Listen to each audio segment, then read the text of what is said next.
ரணில் விக்ரமசிங்கவினுடைய கனவுலையும் எதிர்பார்ப்புலையும் மண்ணள்ளி போடுற மாதிரியான ஒரு செயற்பாடு நடந்திருக்கு. அந்த செயற்பாடை செய்திருக்கிற நபர் அவருடைய நண்பராக இருந்த ரவி கருணாநாயக்க, ஐக்கிய தேசிய கட்சியினுடைய மிக நீண்ட காலமான உறுப்பினர் ரவி கருணாநாயக்க ரணில் விக்ரமசிங்கவுக்கு எதிரான ஒரு செயற்பாட்டையை முன்னெடுக்கிறார் என்ற விஷயம்தான் அரசியல் அரங்கில் பேசப்படுற ஒரு செய்தியாக மாறியிருக்கு.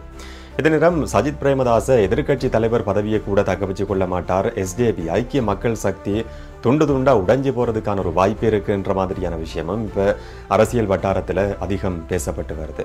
அது நேரம் நேற்று அமைச்சரவை நியமிக்கப்பட்டதுக்கு பிறகு பேசப்படுற இன்னும் ஒரு மிக முக்கியமான விஷயம் தான் முஸ்லிம்கள் இதில் புறக்கணிக்கப்பட்டிருக்கிறாங்க. முஸ்லிம் பிரதிநிதித்துவம் இல்லாமல் ஒரு அரசாங்கம் அமைக்கப்பட்டிருக்கு, ஒரு அமைச்சரவை நியமிக்கப்பட்டிருக்கு.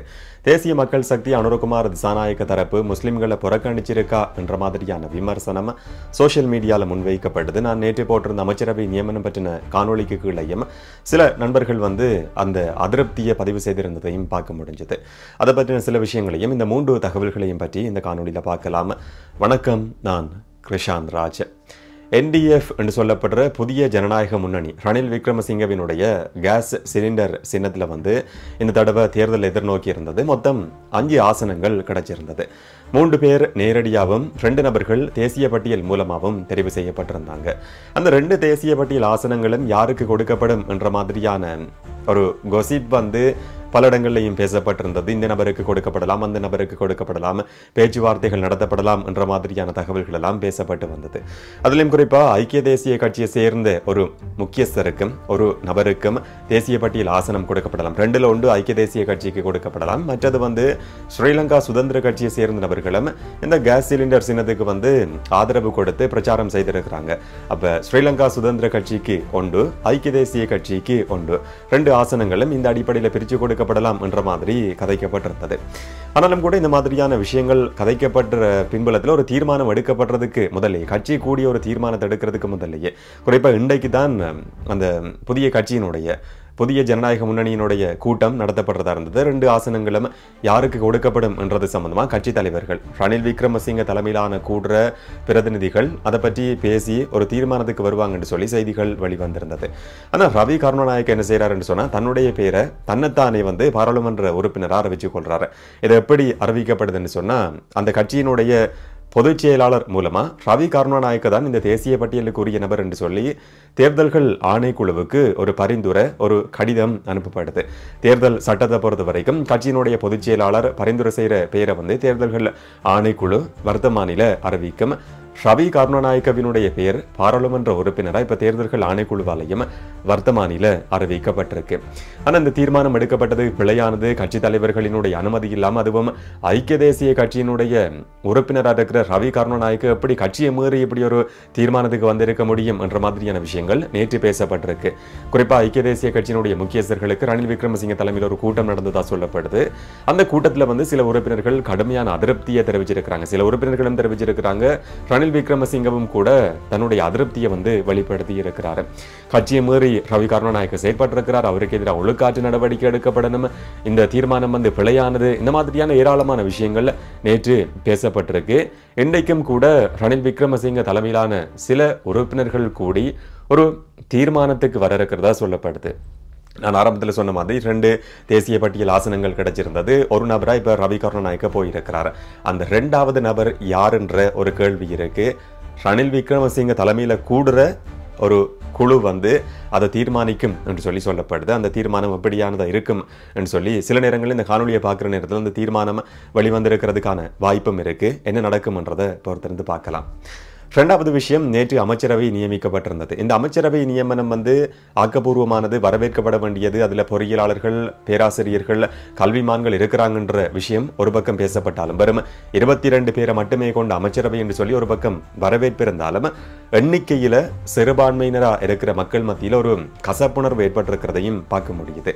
ஒரு நண்பர் கமெண்ட் பண்ணியிருந்தாரு, இதுக்கு முதல்ல இனவாத அரசா பார்க்கப்பட்ட கோட்டாபய ராஜபக்சவினுடைய அரசு கூட அலி சப்ரிக்கு மிக முக்கியமான ஒரு அமைச்சு பொறுப்பு கொடுத்திருந்தது. நீதி அமைச்சராக அவர் நியமிக்கப்பட்டிருந்தார். ஆனா நாட்டு மக்களினுடைய ஒட்டுமொத்தமா எந்த விதமான இனப்பாகுபாடும் இல்லாமல் எல்லா மக்களினுடைய நம்பிக்கையும் வென்றிருக்கக்கூடிய தேசிய மக்கள் சக்தியால என் குறைஞ்சது ஒரு நபருக்காவது ஒரு இஸ்லாமியருக்காவது அமைச்சு பதவியை கொடுக்க முடியல என்ற ஆதங்கம் பலருக்கும் இருக்கிறத பார்க்க முடியுது. குறிப்பா டில்வின் சில்வா உங்களுக்கு எல்லாருக்கும் தெரியும், மக்கள் விடுதலை முன்னணியினுடைய மிக தீவிரமான ஒரு நபர்.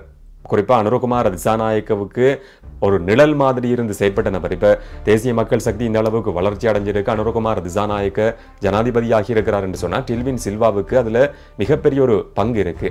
அப்படி இருக்கிற நபர்கிட்ட கூட ஒரு கேள்வி ஒரு ஊடகவியலாளரால் கேட்கப்பட்டிருந்தது.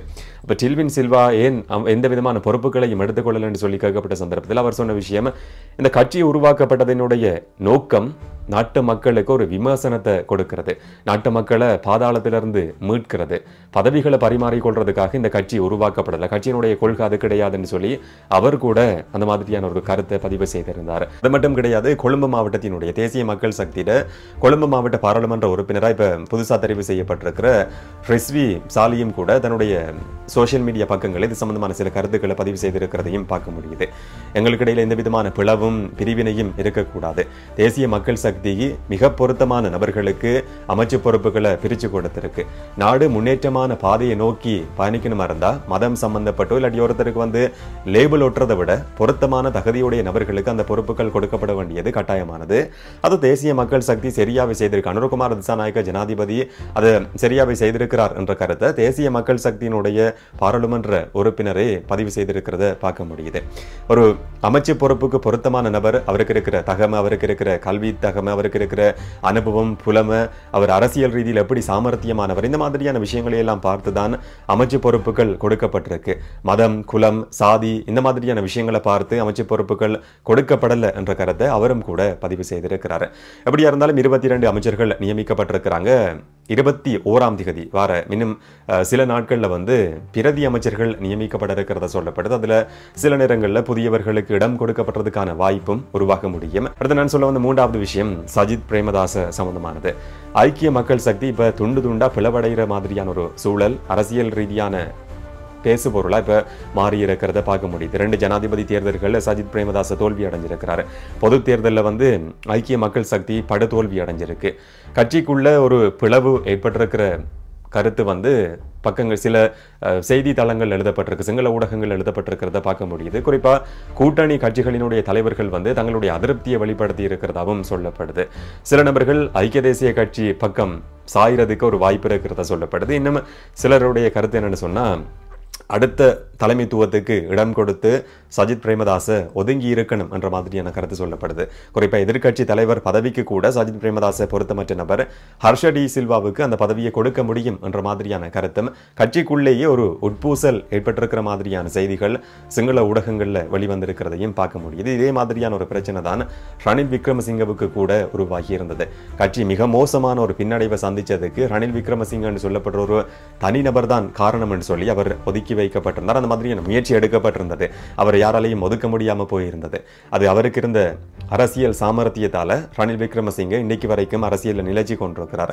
ஆனா சஜித் பிரேமதாச அப்படி அரசியலில் நிலைக்க முடியுமா, எதிர்கட்சி தலைவர் பதவியாவது அவருக்கு கிடைக்குமா இல்லையான்றத நம்ம பொறுத்திருந்து பார்க்கலாம். இதை பற்றி நீங்க என்ன நினைக்கிறீங்கன்றத கமெண்ட்ல பதிவு செய்யுங்க. இன்னும் ஒரு காணொளியில இன்னும் ஒரு தகவலோட சந்திக்கலாம். வணக்கம்.